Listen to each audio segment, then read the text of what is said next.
In some families, there are suns that burn so brightly they cast everyone else into shadow. A father so successful he casts a shadow over everything. An older brother whose anger burns through any room he enters. A younger sister whose special needs require a universe of attention. In this dynamic, a middle child can become the quiet one, the good one. But what they really become is invisible. This is the story of what happens when a child learns their worth is measured by how little space they take up and how anyone can start to heal from a lifetime of feeling unseen. Have you ever felt like you were playing a part in your own family? One you never chose? For millions of people, this isn't just a feeling. It's a role they were assigned at birth. In family systems theory, especially in families shaped by toxicity or overwhelming stress, children often adapt into specific roles to survive. These are conceptual frameworks, not rigid boxes, but they can be incredibly insightful. There's the hero, the scapegoat, the mascot, and then there's the one we're talking about today, the lost child. The lost child's strategy for survival is simple: disappear. They learn early on that their needs don't really matter, that their voice won't be heard, and that the safest way to get through the family chaos is to become as small and quiet as possible. They don't cause trouble. They are self-sufficient. They fly under the radar, hoping to avoid the rejection or conflict that seems to follow any attempt to take up space. This isn't just a textbook definition. Consider a family with a brilliant physician whose entire identity is his work. His ambition is a gravitational force that pulls all the energy in the house toward it. Then there is the older brother. As the firstborn, he carries the weight of his father's expectations, but it shows up as a constant simmering rage. He becomes the family's emotional volcano, and everyone learns to walk on eggshells to avoid an eruption. And then, the younger sister.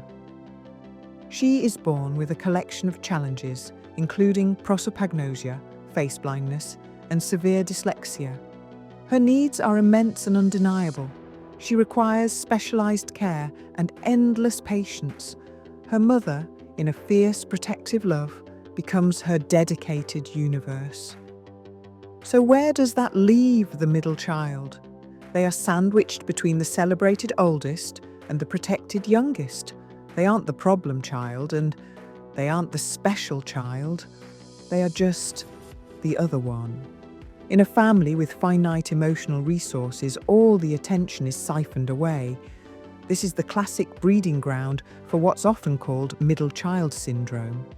It's a popular theory suggesting middle children can feel overlooked, but it's important to know it's not a clinical diagnosis, and research on birth order's effects on personality is often mixed and complex.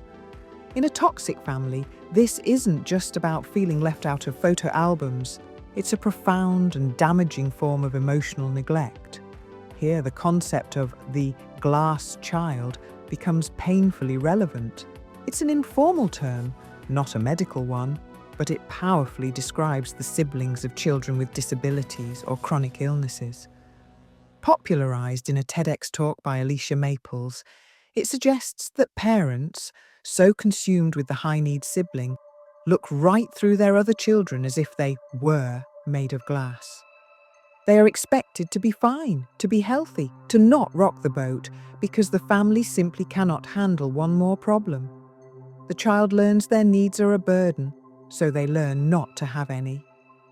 I will leave the link to Alicia Maples' very well-received TEDx talk below in the comments section for you to explore.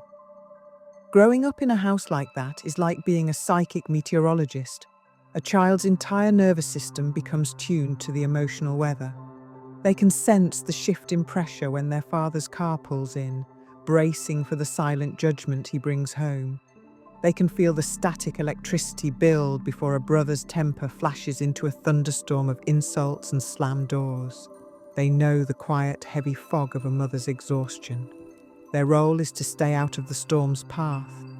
This is the life of the peacemaker, a common trait associated with middle children. They learn to mediate conflicts they didn't start and absorb tension to keep the family from fracturing, all without any support themselves.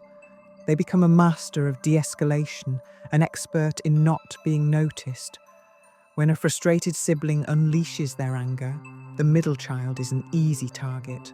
Words like, "you're an idiot," or "you're so stupid," become a background hum in childhood. Because the parents are so desperate to avoid conflict, these verbal attacks go unchallenged. It is easier to let it happen than to confront the anger. The unspoken rule is clear: don't add another problem to the pile. So, the child doesn't. When they are told they are stupid, a part of them starts to believe it. When their accomplishments are met with indifference, a good grade, the successful completion of a technical science project, they learn they aren't worth celebrating. What is a soccer trophy when one sibling is just trying to hold it together? And what is a good grade when another is struggling just to read? Their achievements feel insignificant, so they stop showing them to anyone.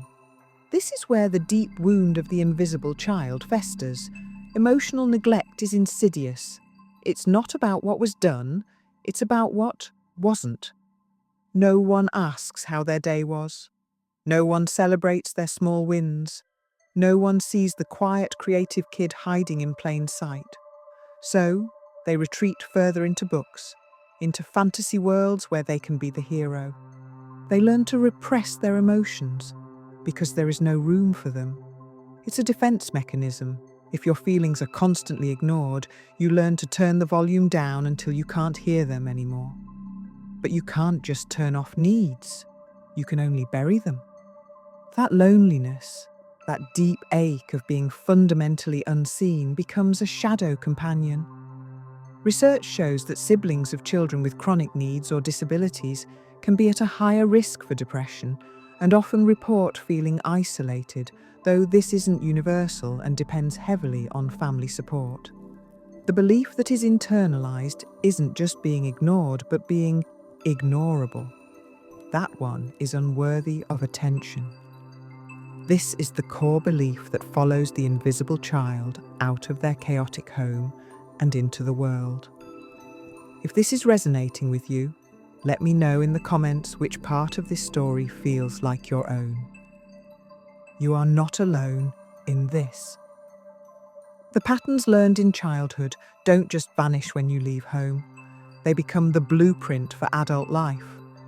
The survival skills that helped navigate a toxic family often become self-sabotaging patterns in relationships, career, and one's relationship with themselves.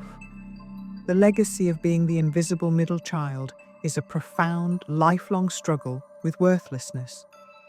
One of the first places this shows up is chronic people-pleasing. When you grow up believing your needs are an inconvenience, you become an expert at anticipating the needs of others. Your value comes from being agreeable, from being helpful, from never rocking the boat. In adult relationships, a former lost child can become a chameleon, shape-shifting into whatever they think a partner wants them to be. Stating a need or setting a boundary is difficult because their own needs are barely recognizable. For a former lost child, boundaries can feel revolutionary and terrifying. Saying no feels like risking abandonment because for their whole life, their yes was what kept them safe. This leads to a deep struggle with identity. When you've spent your formative years as a blank space, you can arrive in adulthood without a clear sense of self. It can be hard to know what you like, what you want, or who you are outside of the role as the easy one. Middle children in these dynamics can struggle with identity because they weren't always given a distinct role, unlike the responsible eldest or the cherished youngest. This can lead to constant comparison, always measuring yourself against others and feeling like you don't quite measure up. This feeling of inadequacy often fuels a desperate search for validation. Many invisible children become intense overachievers. They throw themselves into work, hoping that professional success will finally grant them the sense of worth they never got at home. Or they might find themselves in codependent relationships, unconsciously repeating the pattern of putting others' needs first in a bid to feel loved and seen. For a long time, the belief may persist that if one could just be successful enough or perfect enough, they would finally earn the attention they craved. But the most painful echo is the loneliness. You can be in a room full of people who love you and still feel completely alone. That's because the invisible child learns to hide their true self so effectively that no one ever gets to know the real person underneath. They become so used to performing, to being the low-maintenance friend or the supportive partner, that vulnerability feels impossible. They fear that if people see their real, messy, needy self, they'll be rejected, just as their family had done to them. This creates a heartbreaking cycle, craving deep connection, but one's own survival mechanisms keep them from ever truly achieving it. For years, someone in this situation might think something is fundamentally broken in them. They can't understand why they feel so empty, despite having good things in their life. The turning point isn't trying to fix oneself, but finally understanding the role they were forced to play. This is where the work of the psychologist Carl Jung becomes so illuminating. Jung spoke of the shadow, the parts of ourselves we repress because they weren't acceptable in our family. For the invisible child, the shadow contains all the things they had to bury to survive: their needs, their anger, their creativity, their voice. All that vibrant, essential stuff gets pushed into the darkness because they learned it was unsafe to express it. They were taught their intelligence was arrogance, their needs were selfish, and their emotions were a burden. Jung famously said, "One does not become enlightened by imagining figures of light, but by making the darkness conscious." Healing isn't about becoming a new person. It's about excavating the person you were always meant to be, reclaiming the parts of yourself you were forced to disown. It's about bringing the hidden parts of yourself into the light and becoming whole. The psychologist Alfred Adler, who pioneered the theory of birth order, also offers a key piece of the puzzle. He believed that middle children often feel squeezed and can develop feelings of inadequacy. In a healthy family, this can spur them to become resilient and great negotiators. But in a toxic environment, those same feelings don't lead to healthy competition. They can curdle into a core belief of worthlessness. It's worth noting that while Adler's theory is influential, most large-scale modern research finds that birth order by itself has only a small and often inconsistent effect on personality and intelligence. Recognizing these psychological frameworks is incredibly empowering. It allows you to see that these struggles are not a sign of personal failure. They are a predictable, understandable response to the impossible situation you were in. You didn't become invisible because you were unimportant. You became invisible because it was the only way to survive a system that had no space for you. The beginning of healing is realizing it wasn't you. It was the role you were forced to play. So, how do you begin to heal? How do you learn to see yourself after a lifetime of feeling invisible? It's a gentle, patient process of self-reparenting, learning to give yourself all the things you never received. It starts with small, deliberate actions. First, acknowledge the truth. This is the most powerful first step. You have to validate your own experience. Say it out loud. My needs were valid, even if they were ignored. My feelings mattered, even if no one made space for them. I was neglected, and that was not my fault. Recognizing the reality of it is the foundation. You need to separate your identity from the family story that you were the easy one or no trouble. You were a child, and you deserved to be seen, heard, and cared for. Second, practice taking up space. This is about actively reversing the lifelong habit of making yourself small, and it will feel incredibly uncomfortable at first. But it's essential. Start small. When a friend asks where you want to go for dinner, state a preference instead of saying, "I don't care." If someone asks your opinion, give it honestly. These tiny acts of self-assertion send a new message to your brain. Your preferences matter. Your presence matters. You have a right to exist in the world. Third, do the work of internal validation. This is where you actively become the parent you needed. Start journaling. Make a list of your accomplishments, big and small, especially the ones your family ignored. Write down the things you needed to hear. "You are so smart. I'm proud of you. Your feelings are important to me." Read them to yourself. It might feel silly, but you are rewiring deep-seated neural pathways and giving a voice to the parts of you that were silenced. Art, movement, yoga, any practice that helps you reconnect with your body and your repressed emotions is a powerful tool. Fourth, build boundaries. For the former invisible child, boundaries are not an act of aggression, they're an act of self-respect. You need to learn that it is okay to say no. It is okay to limit contact with family members who are still toxic. You can even use scripted responses. If a verbally abusive sibling starts in, you can say calmly, "I'm not going to participate in a conversation where I'm being insulted. We can talk later when you're ready to be respectful."